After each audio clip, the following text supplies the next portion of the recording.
muri iyi minsi hari kese iri kuvugwa cyane mu Rwanda no hanze yarwo, interineti igera kure. Urasanga bivuga aha ngaha. Hari umukirisitu waririmbaga, yari umuhanzi, sinzi nimba akibikora ariko simperuka kubona indirimbo ze. Ni umuvandimwe yitwa Timamu. Yagize urugo, nyuma rurasenyuka, ubwa kabiri akenera kubaka urundi, narwo rurasenyuka. Ariko iyo urebye iyi kesi ukuntu imeze, urabona byabaye ibindi. Sinzi nimba ari uko ari umuhanzi w'umusitari, sinzi nimba ari uko wenda yari umukirisitu cyane byatumye bavuga bati akoza amabara. Ariko ibi yahuye nabyo, turabyita ibyaha, turabyita ibyago. Ndamwibuka ajyagazi wacu. Humura mwana wanjye, ibyo uvuga byose ndabyumva, kandi mbere y'uko ubimbwira mba maze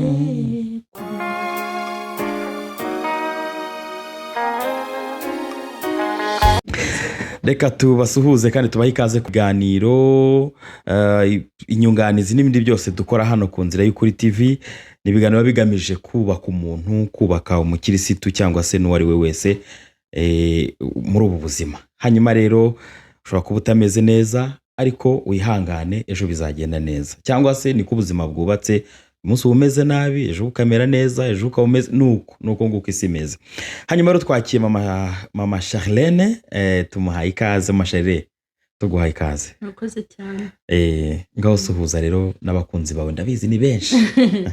Yego, abakunzi banjye ndabashuhuje mu izina rya Yesu kandi ndabishimiye.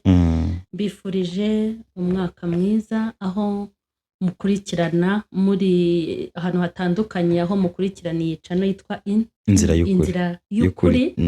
Turabashuhuje mwese. Yego, arakoze cyane. Tumuhaye ikaze rwose. Namwe muraza kujya muri commentaire mu musuhuze, mwifuriza ibihe byiza, mwifuriza iminsi myiza. Tukwiriye kuba tuvuga abantu neza. yego. Kuki wundi abantu tutabavuga neza? Reka duhera aho ngaho rero. Mu by'ukuri uyu munsi wa none umuntu arahura n'ikibazo. Ese iyo umuntu yahura n'ikibazo, hari uburyo tumufata, hari uburyo yituye hasi natwe turatsindagira, cyangwa se cyangwa mukazana igitiyo tugashyiraho irindi taka, mukamuhamba gihumeka. Reka duheraho. Ni iki gikwiriye umuntu ahuye n'ikibazo? Ni iki gikwiriye ku muntu mugenzi we? Ubundi wenda wowe uvuze ikibazo, njyewe hari uburyo njya mbivugamo ngo umuntu wagize ibyago cyangwa akagira ibyaha. Yagize ibyago cyangwa ibyaha? Yagize ibyago. Ruzareba abantu babiri bavugirizwa induru, nabagize ibyago cyangwa bakoze ibyaha. Yego. Usanga babavugiriza induru. Kandi ikintu nitegereje nkabona, nkurikije iminsi tuzamara ku isi tutaramenya. Yego. Ibyo bintu bibiri biraturindiriye. Ntaho tuzabicikira. Ibyaha ni ibyago. Wenda ntabwo tuzakora bimwe, wenda ngiye ushobora kutazaba umutinganyi nkawe. Arega n'ibindi dukora nabyo ntibyoroshye. None si iyi ntebe yo guca imanza yo twicayeho ugira ngo iratworoheye? Ako hari abantu babona wagira ngo nta byaha bakora, cyane cyane abo ngabo bavuga abandi. Reka rero nkubwire, nimba hari abanyabyaha ba mbere dufite, ba bantu uzabona birirwa bagenzura ibyaha by'abandi, burya nibo banyabyaha ba mbere babikora. Ba bantu birirwa bashyira ku rutonde ibyago byabaye ku bantu, burya nibo ba mbere b'abanyabyago. Yego, kuko baba bazi ukuntu ibyago biza, bazi n'ukuntu birangira, bazi ukuntu ibyaha bikorwa naho bikorerwa. Abantu rero babigenzura cyane nabo. Hanyuma wenda kucyo warumbajije, ibyaha n'ibyago biri mu nzira tunyuramo. Hari ibyago biza utabigizemo uruhare, hari n'ibyo uba wagizemo uruhare. Hari ibyaha ukora wabiteguye, hari n'ibyo ukora utabiteguye. Yego. Umuntu wese uhumeka, ibyo bintu bijya bimugeraho mu nzira anyuramo, byanze bikunze. Ahubwo hari ukuntu umuntu avuga ati njye sinamena amaraso, ntabwo nakica umuntu. Yego. None se imba utanayamenya, uyoboye Bibiliya ivuga ngo uwanga mwene se ni umuki, ni umwicanyi. ubwo se umuntu udakora ibyaha ninde? nk'ubu njye sinabasha kwica, ntabwo nabasha no kuriza umuntu pe ngo mbone yarize ngo ndarengana ndanabitinya, ariko se ubu nta byaha ngira. Gusa nimba mvuga inti runaka ntiyankandagirira muri saro, nk'ubu hari abantu usibye Imana izampa imbaraga kuko barahari. Hari umuntu wakomanga yashaka n'amazi nkayamuhera inyuma y'igipangu. Urumva hari intambwe ntaratera yo kugira imbabazi zibabarira umwanzi kuryo nanamucumbikira akarari wanjye, ntabwo izo ndazigira. Izo ntazo ufite. None se Bibiliya ivuga ngo tubabarira abanzi bacu. Umwanzi wa mbere nagize w'umugome n'umurozi wandoza akandugira n'abana imyaka 8 yose. Ubemerita mbeshye ngo nkomangiye akaza kwaka icumbi simva se wamuraza aho ngaho ntaho nakuraza icyo kora ugiye gupfa naguha ibiryo, ariko nabwo nagira ubwoba nkavuga ngo nimimbimu harabindogeraho. N'imyenda yanjye we navuga ngo namwambika navuga ni niyimuha akayindogera. Urumva ko utwo dutima dufite hanyuma se umva nge ntari umunyabyaha. Igo ako se hari umuntu wabasha ko ibintu byitwa ibyaha, hari umuntu wabasha kubyirinda ibyo ibyaha. Reka mbabwire ibyaha ni ibyago, ni ibintu duhura nabyo, ahubwo ibyo dukora si bimwe. Ibyago nzagira si bimwe n'ibyawe, n'ibyaha nzakora ntabwo ari bimwe, ariko ibyago byose ni ibyago, n'ibyaha byose ni ibyaha. Nigeze mbwira abantu ngo nta gahinda k'agasirimu kabaho, nta n'agahinda ka VIP kabaho, twose twose ni uduki n'uduhinda. Akora umuntu wagira agahinda ari kunywa akantu karyoshye, ndakagira agahinda ari kunywa amazi. Basi si agahinda. Kera baratwigishaga ngo toni y'umusenyi na toni y'ibyatsi ikimera ni iki. Nari narabyumvanye mukuru wanjye, iyo mba ntaramwumvanye ibyo nari kuvuga ko ibiremera ari umucanga. Ariko namenye ko byose ni toni, kuko biba ari toni nyine. Ni toni. Naho ibyatsi byaba ari ikirundo kinini, ariko ni toni. Hanyuma gufata umuntu ukamuseka ngo kwera ibyago yagize, utazi mu myaka iri ku isi ibizakubaho, aya ni amakosa akomeye. Gufata umuntu ukamuseka ngo kuko yakoze ibyaha, utazi aho uzakubitanya na shitani akakwasa ishoka mu mutwe ukaba wakore ibikubye kabiri bye. Muri make umuntu ufite ibyaha cyangwa ufite ibyago ntabwo ari abo gusekwa. Ubaye wowe utari mu byago, Bibiliya itubwira ngo iki se? Bibiliya iratubwira ngo mwishimane n'abishima, hanyuma murirane n'abagira gute n'abarira. Yego. Iyo umuntu ari mu marira wowe ukazana guseka, icyo gihe uba warakatishije itike yepfiriye, kuko ntabwo ariko Bibiliya itubwira. Iyo umuntu kandi ari mu byishimo wowe ukababara, nabwo uba warakatishije itike yepfiriye. Ikintu cyiza muri ubu buzima ni nguriza nzakwishyura. Nubona mama Sharirene ndi guseka wikambye impanga ngo mfashe duseke, nawe ejo bundi nubwo uri mu marira humura nzagufasha mu byishimo byawe.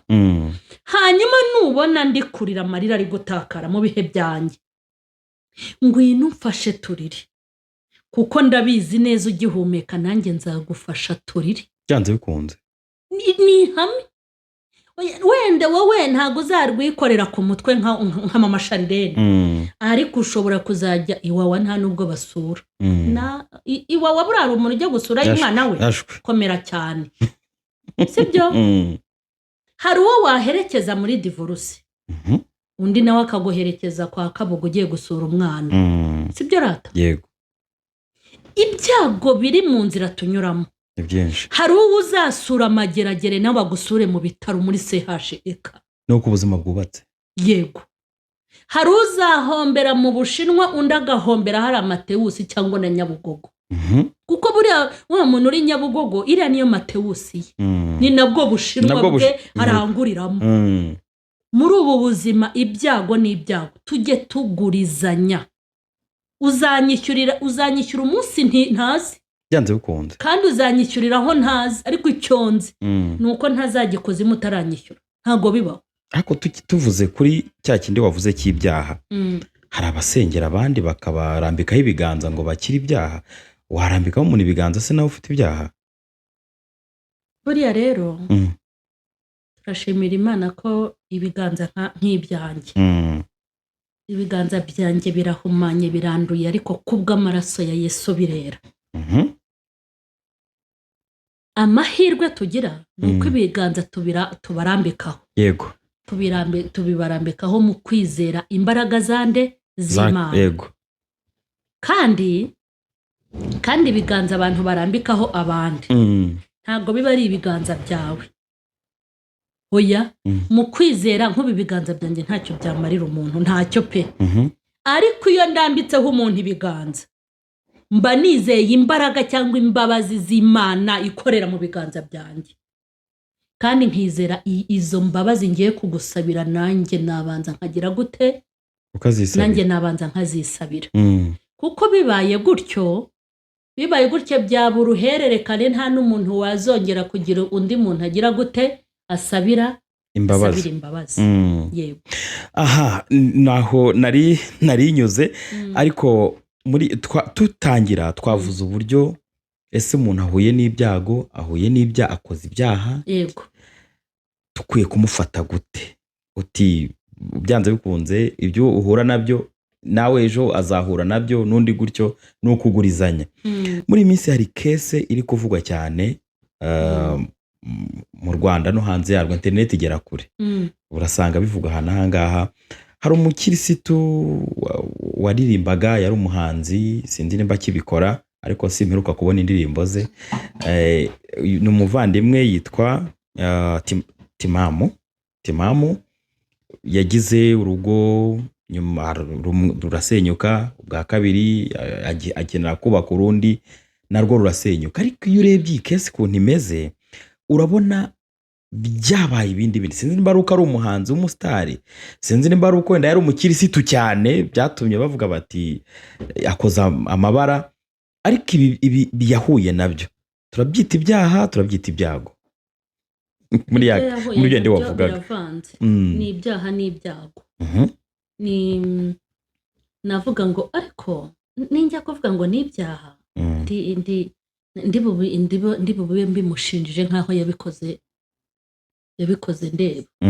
Kuko kuba yaratandukanye n'umugore wa mbere, akaba atandukanye n'umugore wa kabiri, kugeza iyi saha ntabwo ndi Imana ngo menye impamvu. Ntabwo uri Imana yo guca urubanza. Ntabwo ndi Imana ngo menye ngo niwe wazengereje abagore cyangwa abagore nibo bamuzengereje. Ahangaha noneho ndabifata, ndavuga ko ni ibyago yagize. Ntabwo ndi bufate nk'ibyaha, kuko ntabwo ndi umushinjacyaha, sinamufatiye. Ndavuga ko ari ibyago. Ibyo byose bamurega, n'ibyo byose bavuga, njyewe ndabibumbira hamwe mvuge ko ari ibyago. Wenda bibe ari n'ibyaha, wenda ibyo bamuvuga bibe yaranabikoze, bibe ari n'ukuri, bya bintu byose, ariko ndabifata nk'ibyago. Mu gihe nk'iki ngiki nk'abakristo, ubundi namaze gutahura ko Satani ntabwo ari injiji, ni umuhanga cyane. ujya utinya umuntu wabanye n'Imana mu ijuru agashaka kuyikubita kudeta pe, ayizi umuremyi wa byose. Iyo abantu bamwirukana nk'ipusi, yego, abandi bakamwirukana nk'akabwa, toka, cyangwa nk'imbeba, ariko bamwibeshyeho. Shitani ni umunyamibare, akora ibyazi kabisa. Ujya utinya umuntu Imana yirukanye mu ijuru, Rusuferi, ikavuga ngo ugwiriwe n'ishyano wasiwe. Ugwiriwe n'iki? N'ishyano. Iryo shyano rero ryamanutse ni naryo rimanukira mu bantu batabizi, kuko aza nk'umurabyo akakwinjiramo, akitiza agatenge kawe n'akaribaye, akitiza agakota, agakositimu, akitiza akarimi kawe, akitiza umunwa wawe, ukamukorera kandi ntumenye ko ari we wamukoreye, ukamukorera utabizi cyane. Hari abatezi b'ibiraka, ubundi hari abantu bakorera Imana ariko bagatera n'ibiraka kwa Shitani. Shitani impamvu atari umuswa, iyo ajya kukugusha abanza kugutera imibare, yego, agahita ahera nko ku ndirimbo za Timamu agira indirimbo nziza zabwirizaga ubutumwa, n'ubu uzi ikibubwiriza. ndamwibuka yajyagaze iwacu. humura mwana wanjye ibyo uvuga byose ndabyumva kandi mbere y'uko ubimbwira mba maze kubimenya kandi none kuguha nibyo byose bikugose kuko ndi Uwiteka Imana yawe manuwe no kugutabara. reka nze nkubwire iriya ndirimbo iyo yariririmbaga nkanjye nari ndi mu bihe bibi nahitaga nubika umutwe nkavuga nti koko uzantabara umanuwe no kuntabara umanuwe no kunkiza inkoni nkubitwa umanuwe no kunkiza ubutindi n'ubukene nicariye nabwo bwanyicayeho hahita mpumurizwa. ubikuye mwa ya ndirimbo ya Timam sibyo nta na rimwe shitani ashobora kureka ngo ukomeze usetse abantu ubwo butumwa bukomeze bubafashe. ariko iyo mibare shitani yaba yarayigiye ukomeze uze kuri kamera ngo uri Dorcas na Vestina ukoresha ibiterane mu Rwanda no mu mahanga kureke uri umwana muto kuriya ntabwo yakureka ukomeze uhimbe reka ukomeze uhimbe indirimbo zibohora abantu ukomeze uhimbe indirimbo zinezeza abantu ukomeze uhimbe indirimbo zegereza abantu n'Imana umuhimbane yagukubise umubare yagukubise umubare rero akoherezaho ibyago yakohereza ibyago yohereza n'abakozi bazamufasha uwo murimo kubishyira mu bikorwa cyane rwose bakagukoraho ama episode nk'aya bari gukoraho Timam. ariko navuga ngo ari Timam n'abamukoraho za comment mbona kandi babarokore n'abamukoraho ama episode impanda ivuze uwarijyamo ninde uzi ukuntu ijambo ry'Imana rivuga riravuga ngo akanwa kabo kameze nk'iziko ryafashwe ryaka umuriro. Imana izandinde kugira akanwa kameze nk'iziko ryaka umuriro ukaguyemo wese arashya ntihazagira umuntu ugwa mu kanwa kanjye ngo arimbuke ngo kandi indimi zabo niko Bibiliya ivuga ngo indimi zabo ngo zimeze nk'inkota nizi bari gukubita Timam. mbese shitani hari abantu ntago bibaho ntajya akora wenyine ntakora wenyine hari abo yohereza muri comment hari abo yohereza bagakora ama episode kandi bakagira ngo ibyo bari gukora ni byiza kumbi barimo gutera ibiraka kwande kwa shitani. Timam rero muri ibi bihe arimo nasohora ijambo rivuga ngo reka nemere ko Timam yarwaye abazima mwemuriye. umva ukuntu Bibiliya ivuga Bibiliya iravuga ngo umwiza wo muri bo ameze nk'igitovu. ibyo bitovu rero ibyo biri kumujomba bimukoraho ama episode ibaze nimba birivuga ngo umwiza wo muri bo umwiza ubwo uwo nurenze kuba igitovu kuri bene data umwiza. ubu rero nuko muri kubona hano kuri izi social media ubu nk'abaririmbyi aho yagiye kuvuga ubutumwa aho yasengeraga abashumba bamuye ubu nta kindi gitaramo ni Timam. nta wera wirabura muri bo wapfukama ngo abwire Imana ngo tabara umwana wawe. twaramuririmbiye yaraturirimbiye turafashwa indirimbo ze zaratubohoye indirimbo ze zaratunejeje ni umukozi ngo bapfukame bagomba gufasha shitani bakamuvuga koko baramwica. ariko reka mbabwire ngiye kubabwira abantu bamunkurikiye nimubona ibi bintu bibaye nimugakora ama episode ndabwira abantu b'Imana ariko naho abakorera epfiye ntago iki kiraka mwakireka mukazahembwa guteze ntago mwagiye iki kiraka mugomba kugikora ku buryo n'uwabatumye azabibahembera. ariko bana b'Imana nubona umuntu nka Timam agwiriwemo n'ibyo byago by'ibyaha wenda yakoze ngiye nababwiye ngo sindi umushinjacyaha mu mbabarire nimba yaranabikoze nimubona umuntu yabikoze wowe muzima uri kumarira iki ufite ikibazo. ahangaha Timam akeneye abarwaza akeneye sabaza kumwibutsa ko ari mubi kuko ububi bwe umutima urabuzi abarwaza akeneye sabo kumuvumira ku gahera nk'uko muri kubikora kandi harimo n'abarokore. Akeneye abarwaza babanza kumutega amatwi no kumwumva. Hanyuma nyuma byamara guhora tukamuhugura tukamugira inama. Ariko ibi bintu muri gukora,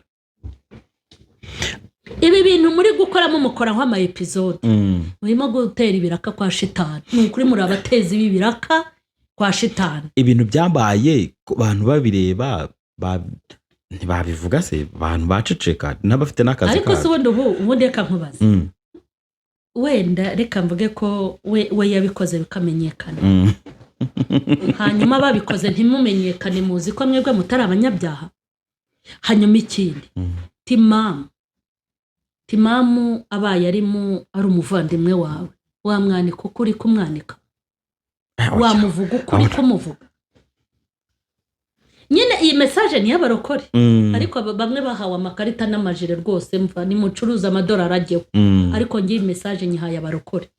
Nimubona umuntu w'Imana yagwiriwe n'ibyago bimeze kuriya, yakoze biriya bintu byose mwashyize ku murongo, hari ibintu muvuga ukagira ngo mwaranamufashe mwaranamubonye, kamwe ko mwanamubonye, ariko ntabwo ari cyo Bibiliya ivuga. Ngewe hari ijambo rimwe nisomera rirantangaza, ngo hari umuntu ngo Yesu yaciyeho, ngo bamuhondaguriye mu kayira, ariko wumva, ngo hanyuma ngo abantu bose barakikiraga. Yego, hari abantu bazi gukikira, bagera kuri timamu bagakikira. Ako mwigeze ibiki? Uriya Musamariya mwiza witwa Yesu arakabyara, ngo abantu bose barakikira, n'abatambyi barakikira, mbese gukikira bamubona aho yakubitiwe ntihagire umwegera. Ngo ariko hanyura Umusamariya mwiza ari we Yesu, haleluya, we ntiyakikira ngo aramwegera. Amaze kumwegera aramwegura, amwiyegamizaho, amusomera, amuha ku mazi, amwomora inguma, ngo aramuterura amujyana mu bitaro kwa muganga. Ahamagara abarwaza, abasigira ku mafaranga, ifeza, ariko ngo nizishira muzashyireho izanyu, ninza nzabishyura. Ariko uwo Musamariya muramuzi, uwo muntu wakubiswe, niba abantu bacu bavuye mu itorero bari kumanyura amazi, niba abantu bacu bavuye mu itorero bari kujya mu bapfumu, niba abantu bacu bavuye mu itorero bakajya gukora ibyangwa n'Uwiteka, abo nibo bahondaguriwe mu kayira, barahondaguwe. Barabavuye mu nzu, nabo ngabo bari gukora ibyo ngibyo, nibo bahondaguwe. Umusamariya mwiza ni Kristo. Abarwayi, abarwaza, ni abapasiteri, ni abashumba, ni abavugabutumwa, ni abahanuzi, ni abakristo. None ko abarwaza twananiwe kurwaza tukaba turi guhuhura abarwayi b'Imana, uyu mugabo naza ngo tubarane, tuvugishije ukuri, tuvuga ko twamaze, naza ngo tubarane, muzamuha yahe makuru? Nagira ngo mbabwire ngo dufite urubanza mu maso y'Imana rwo kutarwaza abantu barwaye. Kuko ubu tuvugana abari kunywera ibinini mu rugo, n'abari kubinywera kwa muganga, ngenda bona ari bamwe, bose bararwaye. Nindeze, nimba uri muzima umariye icyo urwaye, nimba uri umunyamwuka umariye icyo umunyamubiri, nimba ugihagaze umariye icyo waguye, nimba ukibirimo umariye icyo wabivuyemo, nimba wowe utunze umugore umwe urifura, abatunze benshi ubamariye iki? Umwiza wo muri bo ngo namahwa muri ibitovu. Hanyuma mwiseka timamu, Yesu aje noneho impande ikavuga, ari uwo timamu, ari abamutuka muri comment, ari abamukoraho ama episode mwese done piriye. Hanyuma nimuze turwazanye, wamurwaje ko wabona Imana y'imbabazi n'imbaraga ishobora kuza ikamwomora, ikamwomoza amavuta y'igiciro y'umwuka wera, akongera gufata mikoro. Ese yongeye gufata mikoro agatanga ubuhamya, byagenda bite? Uzi, afashe mikoro agatanga ubuhamya bamukozeho ama episode bicayeho, soni zabakora, barubika. Uzirinde kuzagenda wubitse umutwe mu maso y'umuntu. Hari abantu baraza kumva bati aramuvugiye, bati se n'ubundi basaba abandi basanzwe bavuga, baba bati aramuvugiye, ati ubundi se n'iki yari buvuge bari bunanyite na mushiki we bavuge ko twanaguye hamwe yego hanyuma njye sinshinzwe kuvugira abantu iki kintu abantu bazacyumve ntabwo navugira umuntu ntararana nawe ntazibye ntaziki ariko hari ikintu Imana yampamagariye sinteze kugira akanwa kameze nk'iziko kagwamo abantu Imana yaremye oya ntabwo bishoboka oya rwose ntabwo akanwa kameze nk'iziko ndarengana yumva akanwa kanjye nzajya mvuga ibintu bikomeza abantu bihumuriza abantu naho kubahana no kubacyaha ntabwo ari aha babikorera reka nkubaze kino kibazo cya nyuma gusa wenda icyo nabwira ati mamu nimba ari bunyumve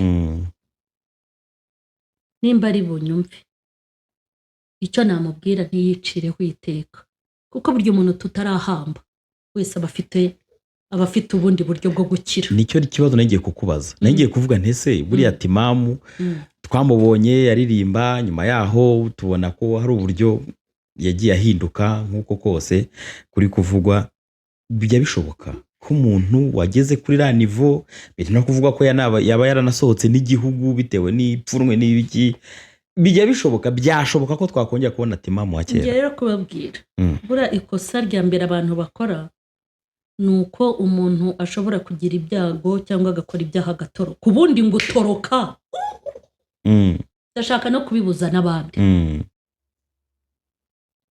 nimba ugize ipfunwe ry'icyaha wakoze amaraso ya Yesu nta muntu uyabitse ntawe uyafitiwe kuriko amaraso ya Yesu nta muvugabutumwa nta mushumba nta muhanuzi uyabitse ikindi imbabazi z'Imana ntawe zinyuraho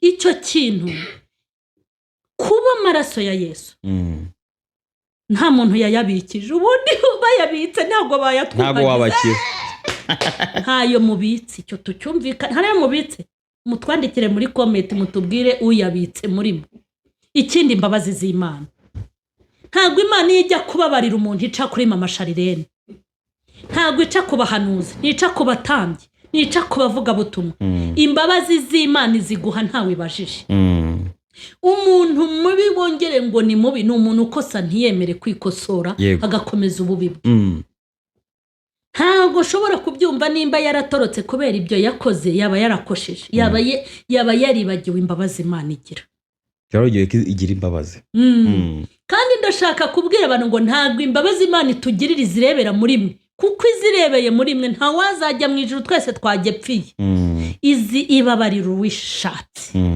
ibabarira uwishaka kandi nta muntu ntabwo Imana Imana nta shyushyushyushyu bwabushyushyushyu bwanyu bwo muri comment bwo mu ma episode ntabwo Imana igira shyushyushyushyu Imana nifura iyo yiciriye bugufi ukavuga ngo mbabarira ntabwo nzabyongera ako kanya nimba ari umuntu wahemukiye nuhemukira umuntu ntuzajya gusaba Imana imbabazi oya uzasaba imbabazi wowe wahemukiye kabona abarokore usanga akaguhemukira akabimenya ko yabihemukira ngeze akajya muri groupe ati Imana imbabarire Imana rwose imbabarire hari umuntu nahemukisha ni ubona ubabariwe ndakurahiye uwo muntu wahemukiye se ko muvuga ururimi rumwe ko ari mu Rwanda ko atari mu mahanga naho yaba hari wahamuhamagara nuhemukira umuntu musaba imbabazi uwuhemukiye nyumusabe n'Imana iki imbabazi hanyuma rero kuvuga ngo umuntu ngo aratorotse kubera ibyo yakoze wowe ikintu cya mbere ni ukora ikosa muntu nkurikiye harimo n'uwo timamu reba umuntu uhemukiye umusabe imbabazi kuko igitsure cy'Uwiteka cyambuka umupaka kandi ntago cyakwa pasiporo nta nubwo cyandikwa viza ndashwi niba urayikigerayo nta n'ahantu wayihisha kandi utorotse ribu yo mu Rwanda Imana ahantu hose hafite za ribu icyo cyo tucyumvikana saba imbabazi uwuhemukiye nimba ari n'ibihombo wamuteje umukore mu bihombo nimba bitazakunda mubwira uti babarira mwene data hanyuma ubwira Imana ngo mbabarira ntabwo nzabyongera hanyuma urwana urugamba rwo kutazabyongera yego inama rero namugira ibyo bamuvuga nimba ari ukuri bikiri mu maguru mashya atiriwe yisobanura kuko abantu ntago mugira ikuzimu, ntimugira n'ijuru muzajyanamo abantu. Nasaba imbabazi uwo yahemukiye, nimba hari, nimba ari umugore we, nimba ari abagore be, nimba ari n'undi muntu uhari, namusaba imbabazi. Ubundi asaba Imana imbabazi. Kuvuga ngo yakongera kuba muzima, ubu se yakora ibyaha biruta ibyo Sawuli yakoze? Ese ubundi yakora ibyaha biruta ibyabo bari kumukoraho inkuru? Mubundi mwe muroroshye. Izi ndimi zanyu ni imipanga, indimi zanyu ni udufuni, indimi zanyu ni inkero mukereza abantu. Uru rurimi rwawe ikubabarira, ikakubabarira imyaka mumaze mufite izo nkero zanyu z'indimi mukerera abantu. Ikubabarira izabuzwa n'iki? Kubabarira ati mama. Koko birashoboka, birashoboka. Ntabwo Imana imeze nk'abantu. Hanyuma ikindi, mu bana Imana yabyaye bari ku isi harimo Timama. Namwe mwese b'abagome muba kuri izi mbuga nkoranyambaga, ari ibitutsi byanyu, ari ama episode yanyu, iyababyaye ikaba ikibarebesha ijisho ry'imbabazi, ikaba itaraguhwanya na hoho. Ugiye gukora inkuru ubeshyera abantu, ubizi neza ko ibyo ukora atari byo, ukaba utaracakirana na hoho uri ku kamoto, ikaba itarapanda imodoka ugendamo, ikaba ikikuramije imbabazi zayo. Yego. Imana ibabonera imbabazi, Imana imbonera imbabazi, Imana itubonera imbabazi, izifitiye n'uriya mwana w'umuhungu. Kandi mbibutse ko twese turavukana, twese tuva indimi. Yego Imana, turavukana. Kuko Imana ijya guhamagara ati mama, ntago yanyuzeho, kandi nta n'undi yanyuzemo. Izo mbabazi rero ifite ziruta izacu, twumva tutamubabarira, twumva bikomeye, Imana yimufitiye imbabazi. Ubundi nubona umuntu apfiriye mu byaha, burya niho biba byarangiye. Ariko niba kiriho agihumeka, ugihumeka, burya Sawuli yavamo Isiraheli agihumeka. Yego. Arakoze cyane mama Charlene, turaganiriye nibyo n'amagambo meza yubaka akomeza, by'umwihariko umuntu nk'uyu nguyu wagize ibi bintu acamo, ni iki twamufasha? Twakora iki nk'abantu? Se tumuvuge, se tumwote, se tugire gute? Ariko mwumvise amagambo meza avuze, kandi uko byagenda kose hari benshi aba yubatse. Mama Charlene, turagushimiye. Urakoze.